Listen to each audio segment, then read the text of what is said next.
In the land where gods once ruled, buried deep in the sands of forgotten dynasties, are whispers of beings who walked among pharaohs.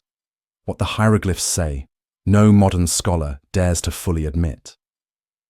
Deep beneath the weight of 5,000 years, in chambers sealed since the time of the pyramid builders, evidence waits in stone that refuses to crumble, in carvings that refuse to fade, in testimonies that refuse to be silenced by the passage of millennia.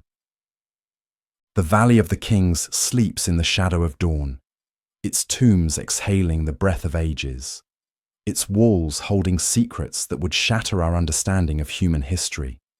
Here, where gold and lapis lazuli still gleam in the darkness, where the faces of pharaohs gaze into eternity with eyes that seem to hold impossible knowledge, archaeologists have discovered something that changes everything. Not treasure, not burial goods, not even royal mummies wrapped in their sacred bindings. They have found documentation, evidence, testimony carved in hieroglyphs so precise, so technically detailed, so impossibly advanced that mainstream archaeology simply refuses to acknowledge what stands before them in broad daylight. 7 encounters. 7 witnesses. 7 moments when the veil between our world and something far beyond was pulled aside, and beings who called themselves gods walked among mortals who carved their memories into eternal stone. But what if the mythology we dismiss as primitive imagination was actually the most accurate historical record ever preserved? What if the gods never left Egypt? What if they just stopped revealing themselves to those who had forgotten how to see? The first whisper comes from Dendera, from a temple that shouldn't exist, decorated with images that shouldn't be possible, illuminated by a light that shouldn't have been discovered for another 3,000 years. In the winter of 1858, French archaeologist Auguste Mariette descended into chambers beneath the Temple of Hathor that had remained sealed since the time of Cleopatra. His torch flickered against walls covered in hieroglyphs, casting dancing shadows across scenes of priests performing rituals he couldn't understand.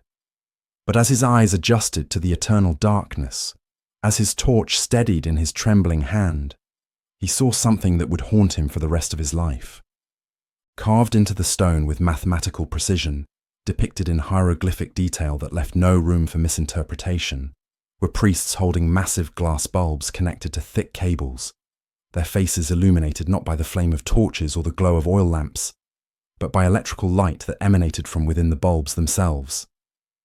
The hieroglyphic text surrounding these impossible images described them as containing the light of Ra within sacred vessels, powered by energy that flowed like the Nile but could not be seen. Mariette spent 3 days copying the carvings, his hands shaking as he transcribed symbols that documented electrical illumination thousands of years before Edison would claim its invention. The priests of Dendera weren't carving fantasies into stone that would last forever. They weren't decorating their sacred spaces with impossible dreams or divine metaphors. They were documenting a technology their gods had taught them to use, recording for posterity the gift of light without fire, power without flame, illumination that came from knowledge that belonged to beings who had descended from the stars and chosen to share their secrets with those who served them faithfully. Yet when Mariette published his findings, when he shared his documentation with the academic world, the response was silence, dismissal, the insistence that ancient peoples couldn't possibly have understood electrical principles, couldn't possibly have possessed such advanced technology, couldn't possibly have recorded anything more significant than religious mythology. But the stone doesn't lie. The hieroglyphs don't fade. And the evidence refuses to disappear simply because it challenges everything we think we know about the capabilities of ancient civilizations. Deep in the chambers of Dendera, the light bulbs wait in their stone imprisonment, forever illuminating the faces of priests who knew secrets we're still struggling to rediscover. The second testimony emerges from the sands of Saqqara, from a discovery that would challenge our understanding of human flight 2,000 years before the Wright brothers ever dreamed of leaving the ground. In 1898, the same Auguste Mariette who had documented the impossible lights of Dendera, was excavating the vast necropolis of Saqqara when his workers uncovered a wooden artifact that defied every principle of ancient Egyptian art they had ever encountered. Labelled simply as a bird by the museum cataloguers who couldn't conceive of any other explanation, this object possessed aerodynamic properties that no ancient bird had ever displayed. The Saqqara bird, as it came to be known, featured perfectly calculated wings designed for lift, a vertical tail fin positioned for directional control, and aerodynamic engineering so precise that modern aircraft designers have confirmed it could achieve actual flight. But this wooden mystery was not alone. Cross-referenced with the hieroglyphic chambers of the temple of Seti-Dharam at Abydos, the Saqqara bird becomes part of a larger pattern of impossible knowledge, a documentation of technologies that shouldn't have existed but were carved into eternal stone with the precision of technical blueprints. At Abydos, carved into 3,000-year-old limestone with mathematical accuracy that leaves no room for misinterpretation, are hieroglyphs that clearly depict helicopters, submarines, and jet aircraft, not stylized representations that might be interpreted as such through the lens of modern imagination, but technical drawings that show rotor mechanics, fuel systems, and flight control surfaces with the precision of engineering schematics. Dr. Ruth Hover, an Egyptologist who spent decades studying these carvings, made a confession in 1987 that shattered the comfortable assumptions of mainstream archaeology. She had seen the hieroglyphs, studied them under magnification, analyzed them with the tools of modern science, and concluded that they were not pareidolia, not the product of wishful thinking or selective interpretation, but genuine representations of advanced aircraft carved by people who had seen such vehicles in operation. The official explanation, the comfortable dismissal offered by academic authorities, suggests that these images are merely the result of palimpsest effect, of overlapping hieroglyphs that create the illusion of modern technology through the accidental superimposition of ancient symbols. But this explanation crumbles under examination, fails to account for the mathematical precision of the carvings, ignores the aerodynamic accuracy of the designs, and dismisses the engineering knowledge required to create such technically detailed representations. The ancient Egyptians didn't carve random symbols that accidentally resembled helicopters and jets. They carved memories of technologies their gods had shown them, documentation of machines that crossed the skies of ancient Egypt, carrying beings who claimed the stars as their home. Yet the evidence demands a different interpretation. The stone speaks a truth that makes academic authorities uncomfortable, tells a story that challenges the linear progression of human technological development, documents encounters that suggest our ancestors possessed knowledge we're only now beginning to rediscover. The priests who carved helicopters into the walls of Abydos weren't exercising artistic license or religious imagination. They were recording the most important truth of their age. The gods who ruled Egypt possessed technologies that defied earthly limitations, and they had shared glimpses of these capabilities with the mortals who served them faithfully. The third revelation rises from the Giza Plateau, from the Great Pyramid itself, where the most precise monument ever constructed holds secrets that mainstream archaeology refuses to acknowledge. In 1925, Howard Carter, fresh from his discovery of Tutankhamun's tomb, began private excavations within the Great Pyramid that he never officially documented, experiences he recorded only in personal journals that remained unpublished until decades after his death. Carter's private writings describe encounters that challenged his scientific materialism, phenomena that suggested the pyramid was not merely an ancient tomb, but an active machine built by beings who understood principles of physics and engineering that we're still struggling to comprehend. Carter documented lights that moved independently through the pyramid's chambers without any visible source, temperature fluctuations that occurred without atmospheric cause, and acoustic anomalies that suggested the entire structure was somehow alive, somehow aware, somehow responsive to human presence. But beyond these mysterious phenomena, beyond the inexplicable experiences that Carter could barely bring himself to record even in his private journals, lay mathematical evidence that the pyramids' builders possessed astronomical knowledge and precision tools that officially didn't exist in 2580 BCE. The Great Pyramid's alignment to celestial north achieves an accuracy of 3/60ths of a degree, a precision that requires not only advanced astronomical knowledge, but measurement tools and construction techniques that surpass many modern capabilities.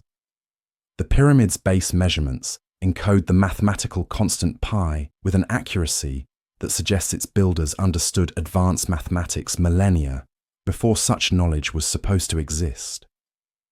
Its internal chambers resonate at exactly 110 Hz, the precise frequency that suppresses normal human brain activity and induces altered states of consciousness, suggesting that the structure was designed not just as a tomb, but as a consciousness-altering device.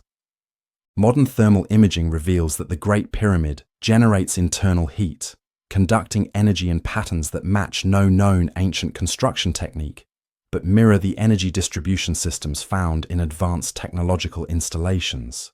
Carter's journal entry from November 15, 1925, records his growing conviction that there was an intelligence within the stones, something that observed his presence, responded to his movements, and remembered encounters that had occurred thousands of years before his arrival. The pyramid wasn't just a monument to a dead pharaoh. It was a machine built by beings who understood how to manipulate consciousness, energy, and matter in ways that we're still struggling to achieve with our most advanced technologies. The builders of the Great Pyramid didn't stack stones to create a tomb. They assembled a device that could alter human consciousness, generate electromagnetic energy, and serve as a beacon for intelligences that traveled between the stars. Someone had taught them how to make it work. Someone who possessed knowledge that wouldn't be rediscovered by human science for thousands of years. The pyramid stands as eternal testimony to an encounter between human builders and beings whose understanding of physics, mathematics, and consciousness far exceeded anything that earthly civilization was supposed to possess during the age of the pharaohs. The fourth testimony comes from Amana, from the reign of the most enigmatic pharaoh in Egyptian history, a ruler whose encounter with divine beings transformed not only his appearance, but his understanding of reality itself. Akhenaten, the heretic pharaoh who abandoned the traditional gods of Egypt in favor of direct worship of Aten, left behind inscriptions that document personal contact with beings of light, who descended from the sky and imparted knowledge that changed the very structure of his consciousness and physical form. Royal inscriptions from Amana describe Aten not as a distant solar deity, but as an intelligence that descended from the heavens in a disk of brilliant light, emanating rays that ended in hands that physically touched the pharaoh and his family. These weren't poetic metaphors or religious symbolism. They were documentary accounts of contact with beings who possessed the ability to travel through space, manipulate light and energy, and alter human physiology through direct intervention. Akhenaten's own words, carved in stone and preserved for eternity, describe how Aten spoke to him personally, imparting wisdom that transformed his understanding of reality and changed his physical appearance in ways that can still be observed in every artistic representation from his reign. The pharaoh's elongated skull, feminine features, and unusual body proportions appear consistently across all artistic depictions from the Amarna period, suggesting not merely an artistic convention, but documentation of actual physical transformation.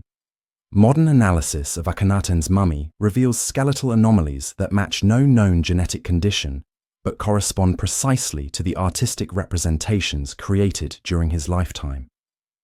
His reign marked by revolutionary changes in Egyptian art, religion, and culture that appeared suddenly without precedent and disappeared just as abruptly after his death, as if someone had introduced advanced knowledge that died with its recipient. Ancient inscriptions record Aten's words to Akhenaten, promises that his wisdom would become as vast as the stars. that his sight would pierce the veil of tomorrow, that his understanding would encompass knowledge reserved for beings who dwelt among the celestial bodies. The pharaoh's transformation wasn't gradual evolution or natural development.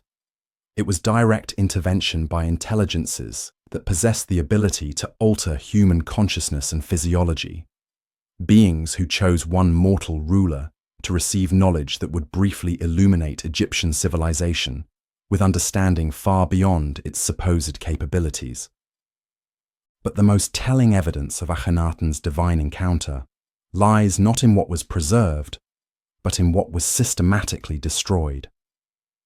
After his death, the city of Amarna was completely abandoned, its temples dismantled, its artwork defaced, and the pharaoh's name erased from monuments throughout Egypt with a thoroughness that suggests desperate urgency.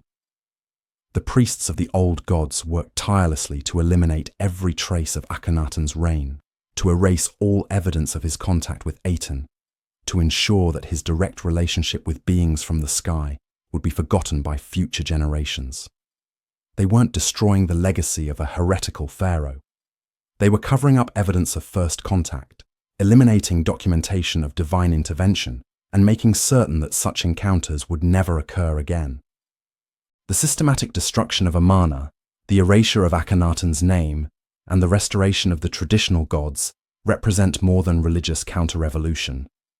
They document humanity's first cover-up of extraterrestrial contact, the earliest example of established authorities working to suppress evidence that beings from other worlds had walked among human rulers and shared knowledge that challenged the control structures of earthly civilizations.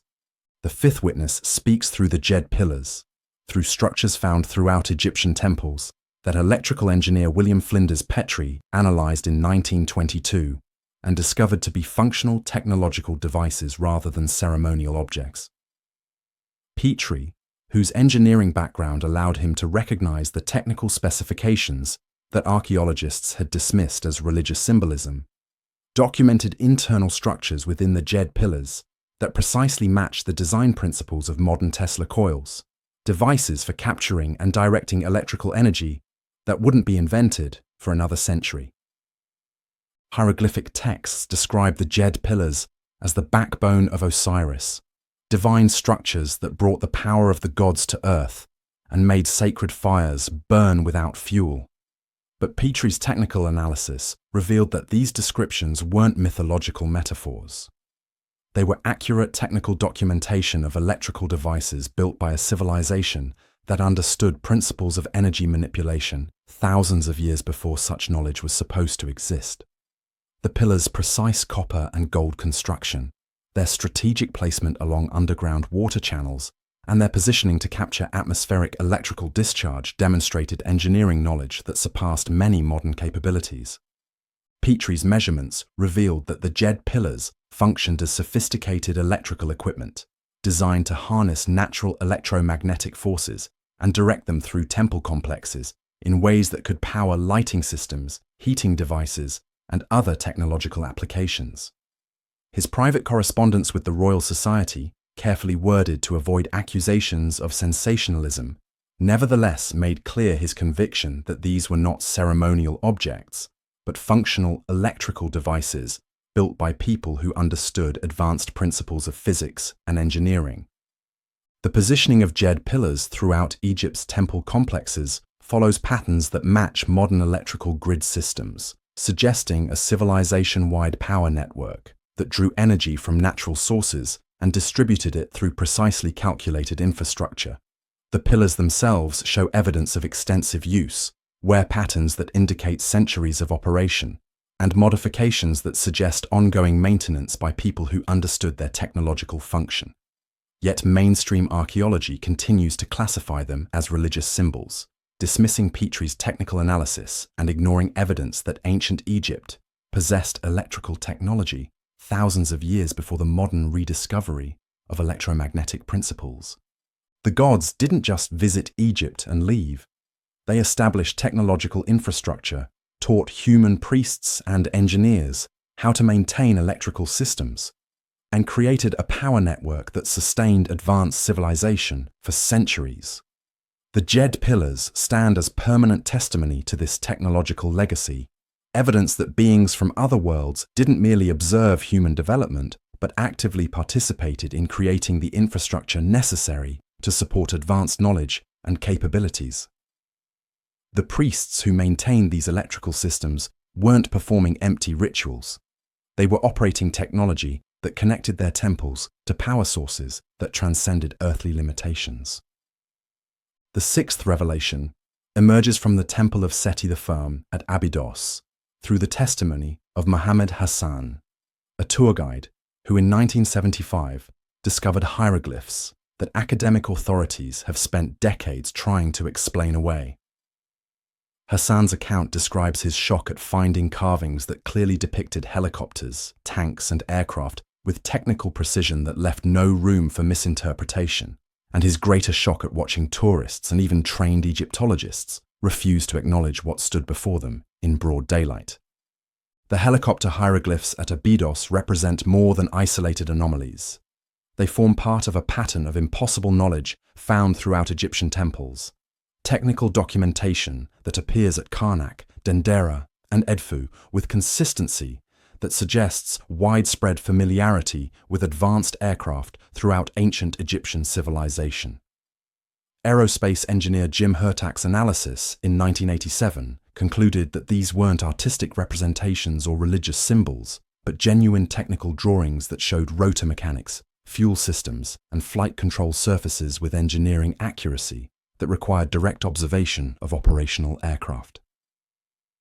Yet despite the mathematical precision of these carvings, despite their technical accuracy and engineering detail, mainstream archaeology has developed increasingly elaborate explanations to avoid acknowledging their obvious significance.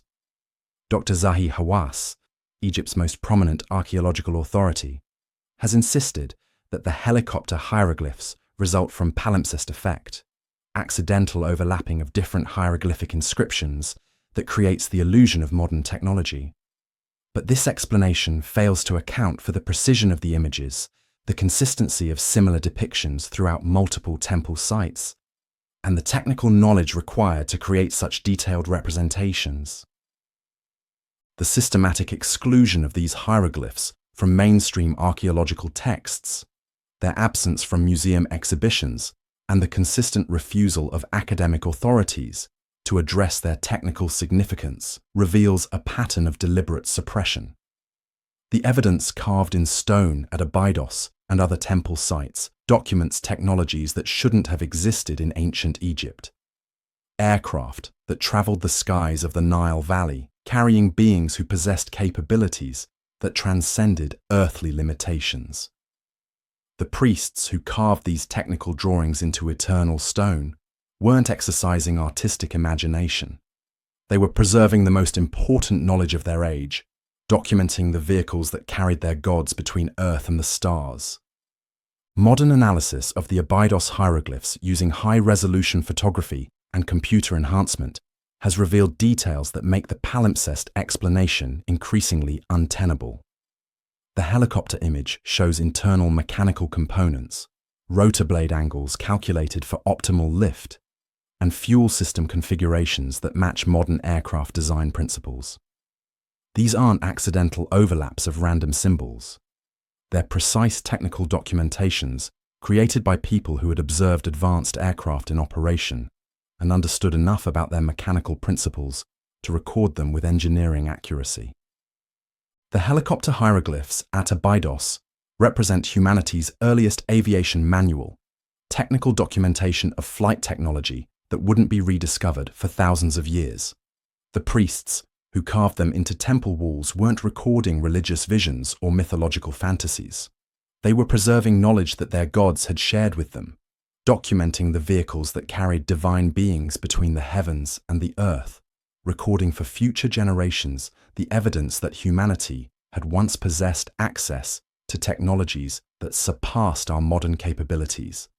The seventh and final testimony emerges from the Western Desert through the expeditions of Laszlo Almasi, the Hungarian explorer whose encounters with unexplained phenomena led him to believe that ancient Egypt's gods had never truly departed, but continue to watch over hidden knowledge preserved in locations that appeared only to those deemed worthy of contact.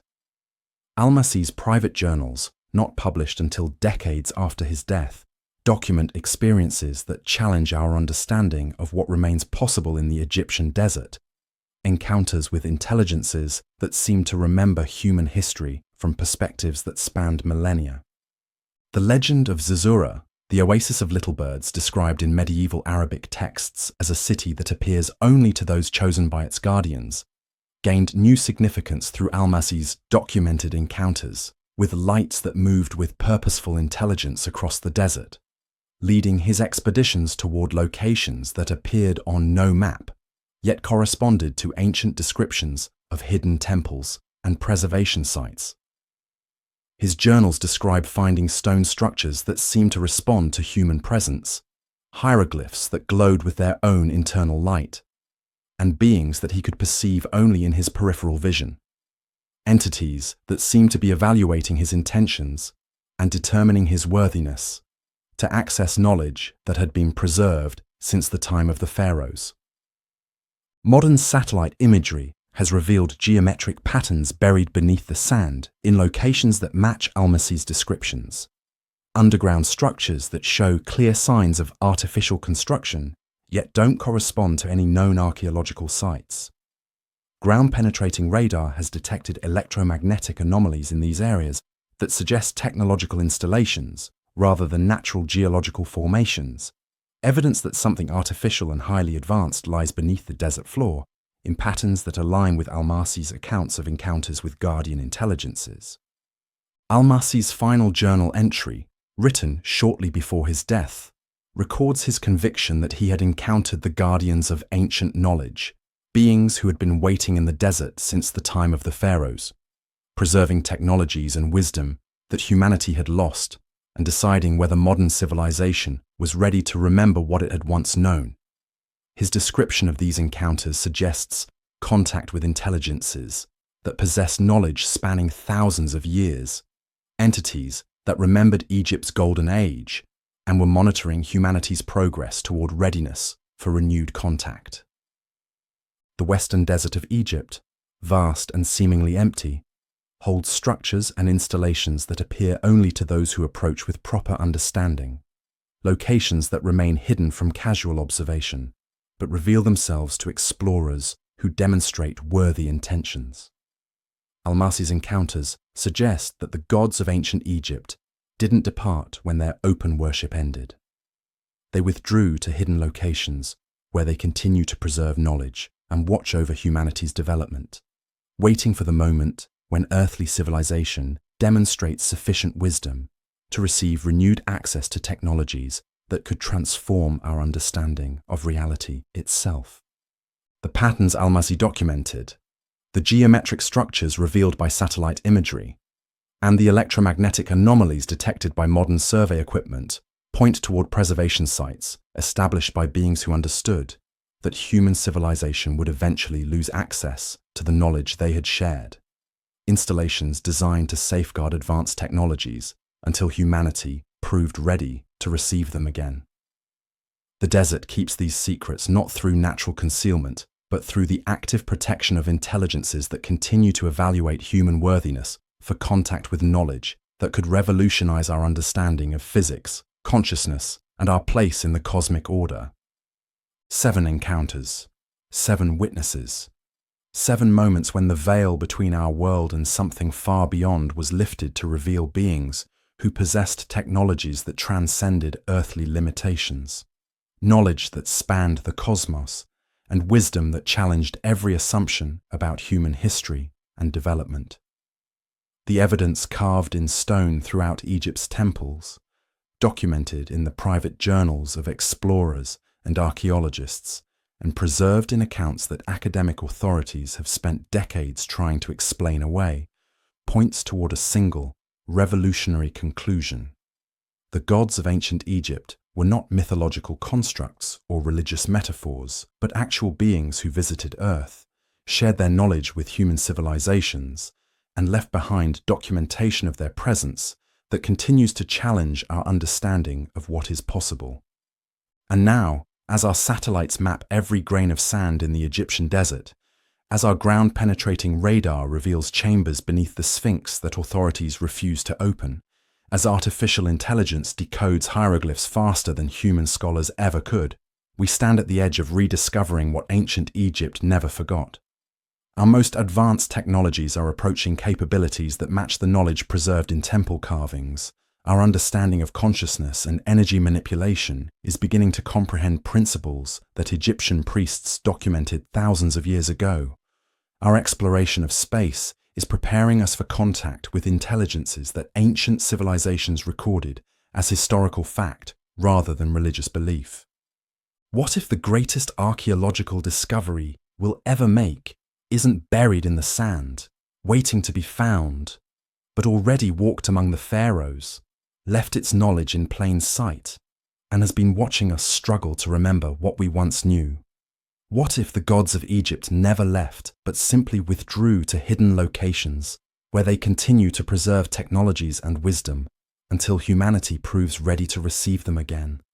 What if our desperate search for extraterrestrial life, our billions of dollars spent listening to the cosmos for signals from advanced civilizations, our elaborate theories about alien visitation and ancient astronauts, all miss the fundamental truth that contact has already occurred, documentation already exists, and evidence already waits in temples that we visit daily but refuse to truly see? What if the gods of Egypt never left, and the proof has been staring at us from temple walls, carved in stone that will outlast our civilization, pressed into granite by hands that shaped more than monuments, hands that shape the first human memories of contact, long ago, through hieroglyphs that refuse to lie?